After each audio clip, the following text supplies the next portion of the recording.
ជាថ្មីម្ដងទៀតបាទជំរាបសួរដល់បងប្អូនទាំងអស់ហើយក៏ជូនពរឲ្យបងប្អូនទាំងអស់មានសុខភាពល្អហើយសុខសប្បាយគិតថាបងប្អូនទាំងអស់សុខសប្បាយដូចខ្ញុំដែរហើយខ្ញុំក៏មិនអីដែរសុខសប្បាយដែរទេ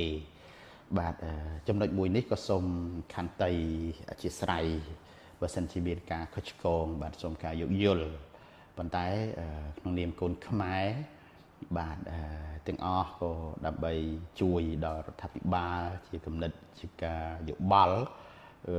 យើងគិតថាมันជាខុសអីឬក៏លើសលប់ក៏សូមការយោគយល់បាទចំណុច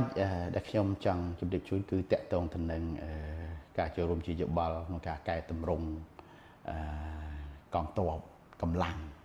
កាលពីមុនខ្ញុំលើកអំពីការកែតម្រង់អំពីអភិបាលកិច្ចថ្នាក់ស្រុកចុះក្រោមបាទដែលជាបងប្អូនបានទស្សនាវីដេអូខ្ញុំហើយប៉ុន្តែខ្ញុំក្នុងកងទ័ពអញ្ចេះ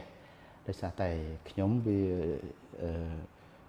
ចូលបំរើណាតែពីឆ្នាំ8ជាង86រហូតចឹងច្រើនទៅប៉ុន្តែឥឡូវក្នុងវិស័យជីវិតប្រជាពលរដ្ឋធម្មតាប៉ុន្តែយើងមានគំនិតឃើញជាក់ស្ដែងដែលគួរតែអាចធ្វើបានលឿនខ្ញុំគិតថារដ្ឋបាលលោកមានគម្រោងហើយខ្ញុំដឹងប៉ុន្តែគួរតែបានលឿនហើយគួរតែគុំឲ្យនៅកម្លាំងគេហៅឧត្តមសេនីយ៍ច្រើនណាបាទអញ្ចឹងគេកែតម្រង់បាទឧត្តមសេនីយ៍តាពាក្យអញ្ចឹងទៅបាទឧទាហរណ៍ថាឥឡូវយើងឧត្តមសេនីយ៍ច្រើនឧត្តមសេនីយ៍ច្រើនមិនមែនថាមិនល្អទេល្អប៉ុន្តែឧត្តមសេនីយ៍ខ្លះចាស់ជាងខ្ញុំទៅទៀតចាស់អាយុខ្លះដល់70ជាង80អីចឹងហើយប៉ុន្តែឧត្តមសេនីយ៍ខ្លះលោក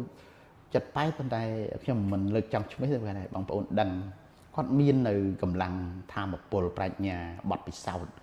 បាទបានអាចបន្តបានហ្នឹងខ្ញុំមិនជាជំទាស់អីទេហើយក៏អបអរសាទរដែរប៉ុន្តែខ្ញុំលើកពេលនេះគឺចង់ជម្រាបជូនចេះឧត្តមសេនីយ៍មួយចំនួនដែលទី1មិនមានជាការងារដែលអាចជួយបានជាដុំកពួនទេបាទហើយឧត្តមសេនីយ៍មួយចំនួនគ្រាន់តែជាមានតែស័ក្តិមានតែឈ្មោះហើយអត់បានបំរើ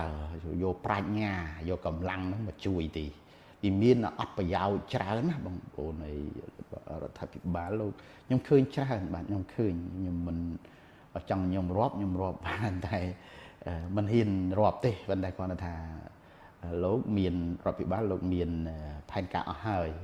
ប៉ុន្តែកន្លែងនេះសូមយោគយល់ផងដល់អ៊ំពូមីងឬក៏ពូអាដាមពូអីបាទ